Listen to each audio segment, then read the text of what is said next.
যেদিন আমার ছেলে বিয়ে করে বউ নিয়ে বাড়িতে এসেছে, সেদিন থেকেই বৌমা দিন দিন দুর্বল হতে শুরু করে।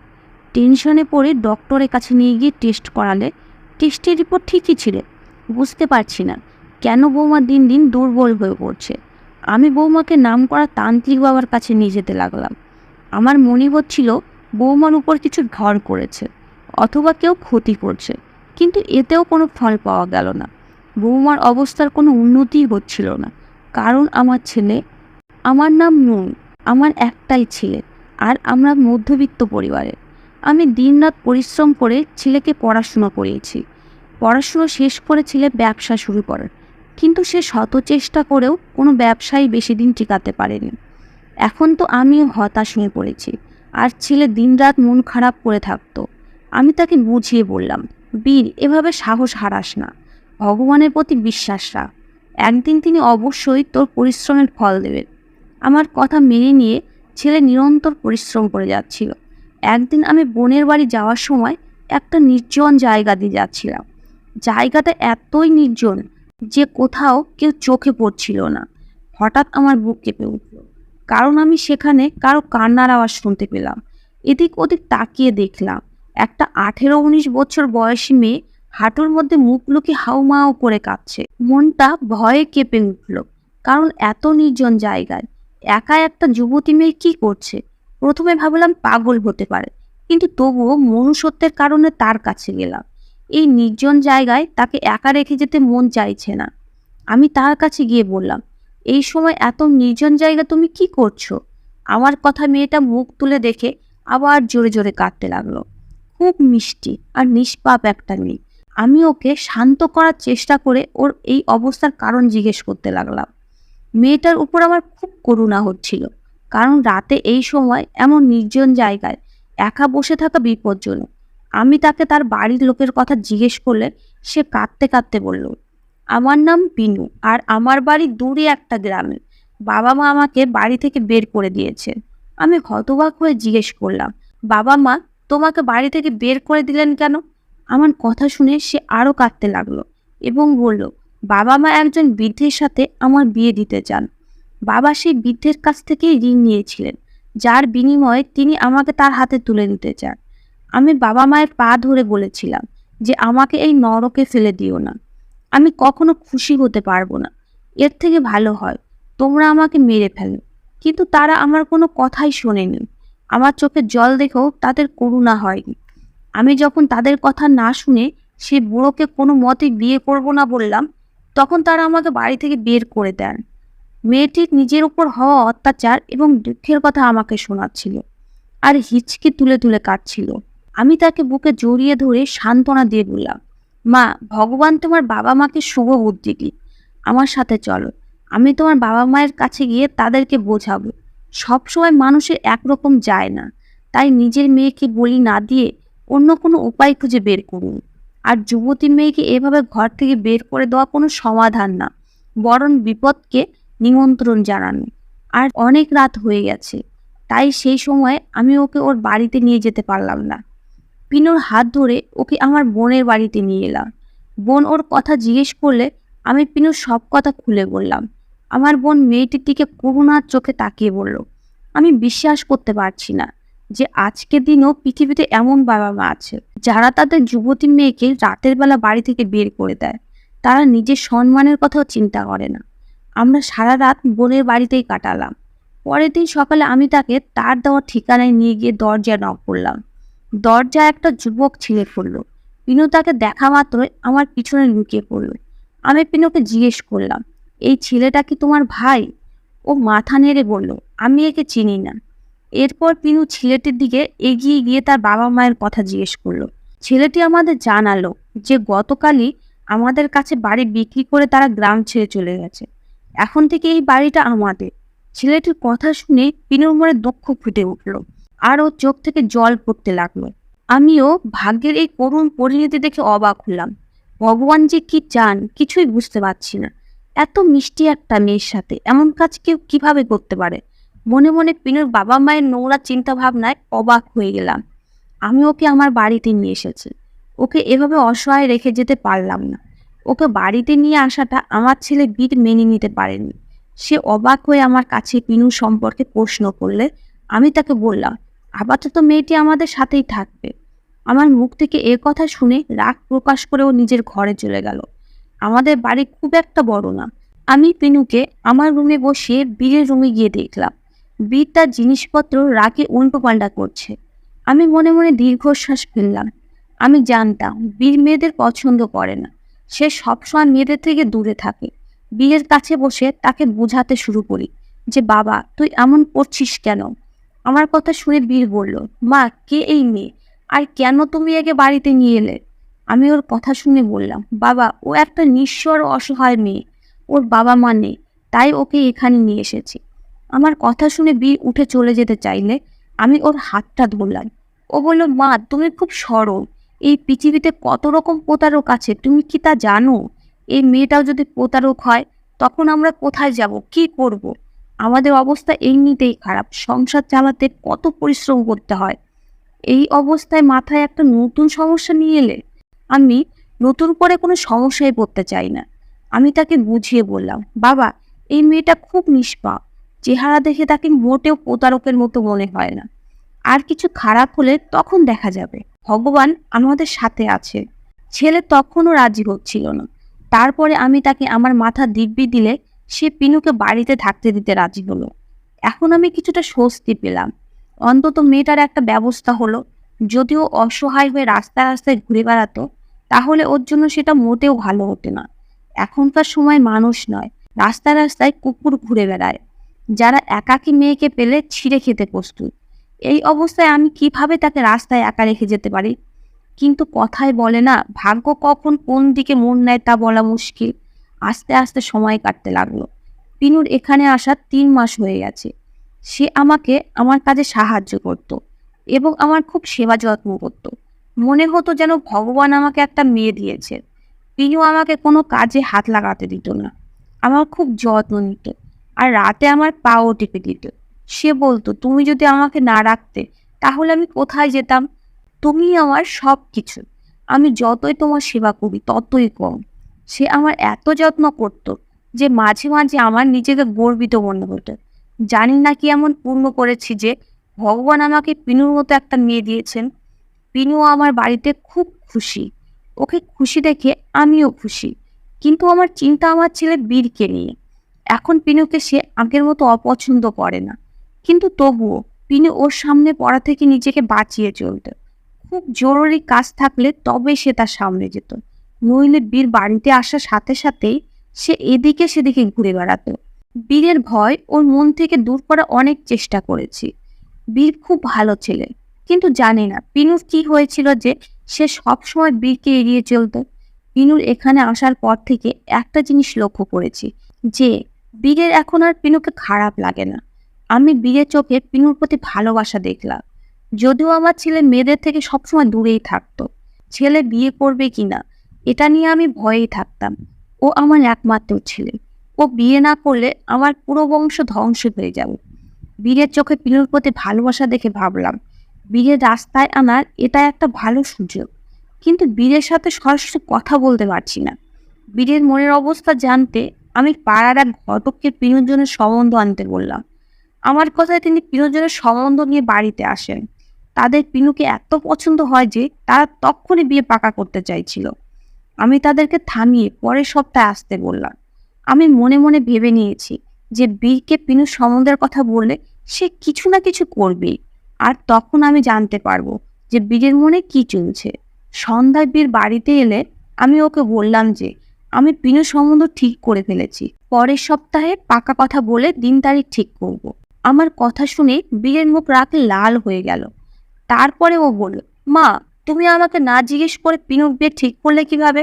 আমি কিছু না বোঝার ভান করে বললাম, বীর তোকে জিজ্ঞেস করে কি হবে? তুই পিনুকে এ বাড়িতে থাকতেই দিতে চাইতি না, তাই পিনুর বিয়ে হয়ে গেলে তুইও একটু স্বস্তি বোধ করবি। আমার কথা শুনে বীর মাথা নিচু করে তারপর বলবে, মা আমি পিনুকে পছন্দ করতে শুরু করেছি এবং ওকে বিয়ে করতে চাই। ওর কথা শুনে আমি ওর দিকে হতবাক হয়ে তাকিয়ে নিলাম এবং কপট রাগ নিয়ে বললাম, অপদার্থ, তুই তো ওকে পছন্দই করিস না, তাহলে বিয়ের কথা বলছিস কিভাবে? বীর আমার কাছে এসে আমার মিথ্যা রাগ উপেক্ষা করে বলল, মা, আমি পিনুকে ভালোবাসি এবং আমি বিয়ে করলে শুধু ওকেই করব। পিনু আমার ছাড়া অন্য কারো হতে পারে না। এই বলে সে ঘর থেকে বেরিয়ে গেল। আর আমি তার কথা শুনে মনে মনে হাসতে লাগলাম। বীর তো রাজি, কিন্তু এখন সমস্যা হলো পিনু রাজি হবে কিনা। আমি জানি পিনু আমার কথা ফেলতে পারবে না, কিন্তু আমি এটাও জানি যে পিনু প্রথম থেকেই বীরকে ভয় পায়। তাই হয়তো ওর সাথে সারা জীবন কাটানোর কথা ভাবতেও পারবে না। সকালে স্নান করে ফ্রেশ হওয়ার পরে আমি পিনুকে কাছে বসে বুঝতে শুরু করলাম যে, মা, তুই কি আমাকে ভালোবাসিস? আমার কথা শুনে ওর চোখে জলে ভরে উঠল। তুমি আমার কাছে ভগবান, আর তুমি এ কথা বলছো কেন? আমি ওর হাত আমার হাতে নিয়ে বললাম, মা, তুই কি আমার ছেলে বীরকে বিয়ে করতে পারবি? আমার কথা শুনে পিনু হতভম্ব হয়ে আমার মুখের দিকে তাকালো। মনে হলো যেন সে বিদ্যুতের শক খেয়েছে। সে দ্রুত নাতে মাথা নাড়তে লাগলো। আমি তাকে বুঝিয়ে বললাম যে বীর খারাপ না, মেয়েদের প্রতি তার ঘৃণার পিছনে একটা বড় কারণ আছে, আর সেটা হলো তার পিসি। ওর পিসি খারাপ কাজের জন্যই বীর সমস্ত মেয়েদেরকে ঘৃণা করে।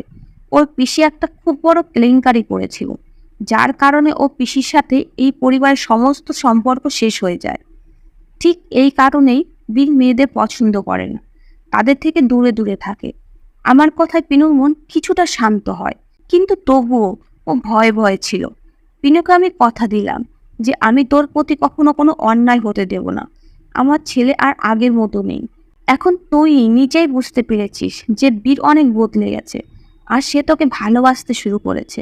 আমার কথাগুলো তার মনে ভয়কে দূর করে দিল। সে বলল, আমি কিভাবে তোমাকে না বলতে পারি? তুমি আমার কাছে ভগবানের মতো। বাবা মা আমাকে ছেড়ে গেলেও তুমি আমাকে স্থান দিয়েছিলে। পিনুর কথা শুনে আমি খুব খুশি যে ভগবান আমাকে ভালো পুত্রবধূ এবং মেয়ে উভয়ই দিয়েছেন। আমি বীর আর পিনুর বিয়ে ঠিক করে দিলাম। তারপর ওদের বিয়ের দিনও এসে গেল। আমি ওদের বিয়ে খুব ধুমধাম না হলেও খুব আনন্দের সাথেই দিয়েছি। বিয়ের পর বীর পিনুর খুব যত্ন নিত। ওর খাওয়া দাওয়া থেকে প্রতিটি ছোট বড় প্রয়োজনের দিকে নজর রাখত। কিন্তু এই একটা জিনিস আমাকে ভিতর ভিতরে কষ্ট দিতে, আর সেটা হলো পিনুর স্বাস্থ্য। কারণ দিন দিন ওর স্বাস্থ্য খারাপ হচ্ছিল। একটু কাজ করলে ও হাঁপিয়ে উঠতে। আমি সব চেষ্টা করেছি, কিন্তু ওর স্বাস্থ্যের উন্নতি তো দূরের কথা, বরং দিন দিন স্বাস্থ্যের অবনতিই হচ্ছিল। আমার বৌমা খুব সুন্দরী, তার কালো বড় চোখ যেন কাউকে পাগল করার জন্য যথেষ্ট। এখন তার সেই চোখের নিচেও কালো দাগ পড়তে শুরু করেছে। যদিও বীর পিনুর যত্ন নিতে। আমার মনে আছে বিয়ের দিন যখন পিনু বোন এসেছে আমার বাড়িতে এসেছিল। বিয়ের কয়েকদিন আগেই আমি পিনুকে বোনের বাড়িতে পাঠিয়ে দিয়েছিলাম, এবং ও সেখান থেকে বোনের সাথে যখন আমার বাড়িতে আসে তখন সে খুব খুশি। কিন্তু বিয়ের পর সে চুপচাপ থাকতে শুরু করে। যে কাজ করতে বলতাম চুপচাপ করে দিত, বেশি কিছু বলতো না। এখন আমার ওকে নিয়ে চিন্তা হতে শুরু করেছে। বীর অনেক ডক্টর বৈদ্য দেখালো, কিন্তু ওর কোনো উন্নতি হলো না। একদিন বীর বাড়িতে এসে পিনুর স্বাস্থ্যের কথা জিজ্ঞেস করলে আমি ওকে বললাম যে আজ পিনুর শরীর খুব খারাপ, ও ঘরে শুয়ে আছে। বীর পিনুর কাছে গিয়ে খুব আদর করে ওর চুলে আঙুল বুলিয়ে দিতে দিতে ওকে জাগিয়ে তুলল। সেই সময় পিনুর অবস্থা খুব খারাপ। বীর ব্যাগ থেকে মধু বের করে ওকে খাওয়ালো। আমি লক্ষ্য করছি যে বিয়ের পরের দিন থেকেই বীর পিনুকে মধু খাইয়ে ওকে ছাদে নিয়ে যেতে। আমি খুব অবাক হয়ে ওকে জিজ্ঞেস করতাম, কিন্তু ও কোনো না কোনো অজুহাত খাড়া করতো। আমিও ভেবেছিলাম ও পিনুর স্বামী, ভালোবাসে, তাই ওর সাথে খারাপ কিছু করবে না। পিনু আবার শুয়ে পড়লে বীর ফ্রেশ হতে বাথরুমে চলে গেল। আমি কিছুক্ষণ পিনুর পাশে বসে তারপর উঠে বাইরে বেরিয়ে এলাম। কিছুদিন এভাবেই কেটে গেল। একদিন পিনু আমার কাছে বসেছিল। হঠাৎ সে অজ্ঞান হয়ে এক পাশে গড়িয়ে পড়ল। বীর বাড়িতে ছিল না। আমি টেনশনে পড়ে তাড়াতাড়ি বীরকে ফোন করে বাড়িতে ডাকলাম। বীর এসে হাসপাতালে নিয়ে গেলে ডাক্তার চেক আপ করে বলেন মানসিক চাপের কারণে অজ্ঞান হয়ে গেছে। মনে হচ্ছে আপনার পুত্রবধূ মাথায় খুব বেশি চাপ নেয়, সেই কারণে হয়তো অজ্ঞান হয়ে গেছে। কিছুক্ষণ পর পিনুর জ্ঞান ফিরে এলে বীর পিনুকে বাড়িতে নিয়ে আসে। আমি পিনুর জন্য জুস বানিয়ে ওর রুমে ঢুকে দেখি বীর পিনুর গলায় হলুদ সুতো বাঁধছে। আমি পাশের টেবিলে জুসের গ্লাসটা রেখে ওকে জিজ্ঞেস করলাম, বীর, ওকে কি পড়াচ্ছিস? ও বলল, মা, ও দিন দিন অসুস্থ আর দুর্বল হয়ে যাচ্ছে, তাই আমি খুব বড় এক সাধু বাবার কাছ থেকে সুতোটি নিয়ে এসেছি। কেন জানি না আমার একটু সন্দেহ হলো। মনে হলো বীর আমার কাছ থেকে কিছু লুকাচ্ছে, কিন্তু আমি কিছু জিজ্ঞেস করিনি, কারণ আমি জানি বীর আমাকে কিছু বলবে না। তাই ওকে জিজ্ঞেস করে কোনো লাভ নেই। আমি পিনুর বিছানায় বসে ওর মাথায় হাত বুলিয়ে দিচ্ছি, আর মন থেকে সব খারাপ চিন্তা দূর করে ভগবানের কাছে পিনুর সুস্থতার জন্য প্রার্থনা করছি। পরের দিন পিনুর স্বাস্থ্য কিছুটা ভালো হয়। দুপুরের পরে যখন বের হলাম, দেখলাম বীর ডালের কৌটা নিয়ে বাইরে যাচ্ছে। এটা এখন বীরের রুটিন হয়ে দাঁড়িয়েছে। বিয়ের কয়েকদিন পর থেকেই প্রতি মঙ্গলবার ডালের কৌটা নিয়ে কোথাও বেরিয়ে যেত। আমি তাকে অনেকবার জিজ্ঞেস করেছি যে তুই এই ডাল নিয়ে কোথায় যাস। সে বলতো, মা, একজনের খুব অভাব, তাই তার সাহায্য করি। বীরের এমন কর্মকাণ্ড আমাকে ভাবতে বাধ্য করে যে সে কিছু ভুল কাজ করছে না তো। আজ রবিবার, বীর বাড়িতেই ছিল। রাতে রান্নাঘর থেকে বের হওয়ার সময় দেখলাম বীর পিনুকে নিয়ে ছাদে যাচ্ছে। আমার ষষ্ঠ ইন্দ্র আমাকে বলল কিছু একটা গড়বড় আছে। তাই আমি তার পিছু পিছু সিঁড়ি বেয়ে উঠতে লাগলাম। ছাদে পৌঁছে সামনের দৃশ্য দেখে মনে হলো কেউ যেন আমার শরীর থেকে প্রাণ কেড়ে নিয়েছে। বীর পিনুকে একটা বৃত্তের ভিতর শুইয়ে রেখেছে। কিন্তু আরো বেশি হতবাক হয়ে গেলাম এটা দেখে যে পিনু অজ্ঞান হয়ে গোল ঘেরার মধ্যে শুয়ে আছে। তার কোনো হুঁশ নেই। বীর না জানি ওর কপালে কি কি লেপে রেখেছে, আর ওর সামনে বসে কিছু একটা বিড়বিড় করছে। বীর মনে মনে কিছু পড়ে পিনুর দিকে ফু দিল, আর ফু দেওয়ার সাথে সাথে পিনু সারা শরীর কাঁপতে লাগলো। ওর এইসব দেখে আমার গলা দিয়ে আর্তনাদ বেরিয়ে এলো। চিৎকারের শব্দ শুনে বীর আমার দিকে তাকিয়ে ওর মুখ সাদা হয়ে গেল। ও বলল, আমি বুঝতে পারিনি এরকম হবে। আমি ওর সামনে এসে ওর মুখে জোরে একটা থাপ্পড় মারলাম। সেই সময় মনে হলো বীর ওর নিজের মধ্যে নেই। ওকে কেমন অদ্ভুত আর পাগল লাগছে। এরপর আমি ওর মুখে একের পর এক চড় মারতে লাগলাম, আর ও কিছু না বলে চুপচাপ দাঁড়িয়ে রইল। আমি ওকে বললাম, তুই একটা বদমাস। তোর সাহস কি করে হলো একটা নিষ্পাপ মেয়ের সাথে এমন জঘন্য খেলা খেলা? তুই এক্ষুনি পিনুকে ঠিক কর, না হলে আমি ভুলে যাব তুই আমার ছেলে। রাগে আমার শরীর কাঁপছিল। আমার অবস্থা দেখে বীর মন্ত্র পড়ে কিছু একটা পিনুর দিকে ছুঁড়ে মারল, আর সঙ্গে সঙ্গে পিনুর শরীর, যেটা তখনও কাঁপছিল, তা শান্ত হলো। আমি বীরকে ঝাঁকি দিতে দিতে প্রশ্ন করলাম, এসব কি? এখনো মুখ বন্ধ করে এভাবে দাঁড়িয়ে থাকবি, নাকি আমার কথা জবাব দিবি? আমার কথা শুনে বীর কাঁদতে লাগলো, আর আমাকে পুরো ব্যাপারটা বলতে লাগলো। আমি চুপচাপ শুনতে লাগলাম। ও বলল, আমি যখনই মেয়েকে প্রথম দেখি তখনই ওর প্রতি অদ্ভুত আকর্ষণ অনুভব করি। আমি ওর কাছে যাওয়ার থেকে নিজেকে আটকানো অনেক চেষ্টা করে ব্যর্থ হই। আমি বিয়ের আগেই পিনুর সাথে সম্পর্ক স্থাপন করতে চাইতাম, কিন্তু যখনই আমি পিনুর সাথে এইসব করার চেষ্টা করতাম, পিনু আমার কাছ থেকে পালিয়ে যেত বা আমাকে এসব করতে বাধা দিত। একদিন ও আমাকে হুমকি দিল যে তুমি যদি আমার সাথে জোর করো তাহলে আমি তোমার মাকে সব বলে দেব। তখন উল্টে আমি ওকে হুমকি দিয়েছিলাম যে তুমি যদি আমার মাকে বলো তাহলে আমি মাকে বোঝাবো যে তোমার উদ্দেশ্য কত খারাপ, আর তিনি আমার মা, আমাকে বিশ্বাস করবেন, আর তারপরে তিনি তোমাকে বাড়ি থেকে বের করে দেবেন। আমার কথা শুনে পিনু ভয় পেয়ে যায়, কারণ এই বাড়ি ছাড়া ওর আর কোথাও থাকার জায়গা নেই। তাই ও এই বাড়ি ছেড়ে যেতে চায় না। ও ভয়ে চুপ রইল, আমার বিরুদ্ধে কোনো কথা বলল না। কিন্তু আমার উদ্দেশ্য পূরণ হচ্ছিল না, কারণ ও সব সময় আমার থেকে পালিয়ে বেড়াতো। আমিও মনে মনে ঠিক করলাম যে পিনুকে পেয়েই ছাড়বো। তুমি যখন বললে যে তুমি আমার বিয়ে ঠিক করেছো, তখন আমি তা মেনে নিতে পারলাম না। আমি ঠিক করলাম ওকে বিয়ে করে ওকে নিজের করে বিয়ে, তারপর ওকে ছেড়ে দেব। বিয়ের প্রথম রাতে ফোনে আমার বন্ধুকে এই একই কথা বলছিলাম, কিন্তু ও আমার এই কথা শুনে নেয়। তাই বিয়ের প্রথম রাতে পিনু আমাকে তার কাছে আসতেই দেয়নি। এরপর পিনু চালাকি করছিল। সে ফোনে আমার কল রেকর্ড করে নেয়। আমি পিনুকে হুমকি দিলে সে আমাকে বলে যে তুমি যদি আমার সাথে জোর করো আমি এই রেকর্ডই তোমার মাকে শোনাবো। কথা শুনে আমি দুর্বল হয়ে পড়ি। বিয়ের এতদিন পরেও আমি পিনুকে নিজের করে পাইনি। পিনু আমাকে বোঝানোর চেষ্টা করত আমাদের বিয়ে হয়েছে, আমার জন্য না হলেও তোমার মায়ের জন্য এই সম্পর্কটা সততার সাথে বজায় রাখো। কিন্তু পিনুর কথায় আমার কোনো ভ্রুক্ষেপ ছিল না। আমি যেটা ভেবেছি সেটা পূরণ করাই আমার লক্ষ্য ছিল। আমি চাইলে জোর করে ওকে নিজেই করতে পারতাম, কিন্তু আমি চাইতাম ও যেন নিজেকে আমার কাছে সঁপে দেয়, আর আমি ওকে দিয়ে এটা করবই। আমি একজন তান্ত্রিক বাবার সাহায্য নিয়ে তার কথা মতো সব কাজ করতাম। সেই মধুও তিনিই দিয়েছিলেন। এবং আমাকে প্রতিদিন সেটা ওকে খাওয়াতে হতো। বাবার কথা মতো প্রতি মঙ্গলবার 1 কৌটা ডাল শ্মশানে রাখতাম। 45 দিন অবধি আমাকে এই কাজ করতে হতো। তারপরে পিনু নিজে আমার পায়ে নিজেকে সঁপে দিত। কিন্তু তার আগেই তুমি সবটা জানতে পেরে গেলে। এই ভয়ঙ্কর সত্যিটা শুনে আমি হতভম্ব হয়ে বীরের মুখের দিকে তাকিয়ে রইলাম। বিশ্বাস করতে পারছি না যে বীর আমার ছেলে।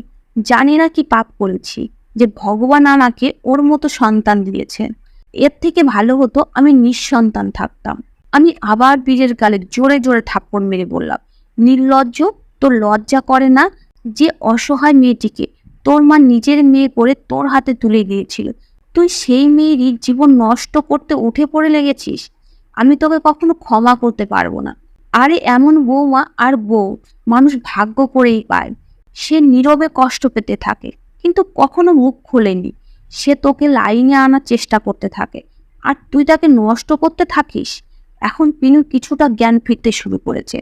আমি ওকে ধরে ওকে ওর রুমে এনে বিছানায় শুয়ে দিলাম এবং কেঁদে কেঁদে তার কাছে ক্ষমা চাইলাম।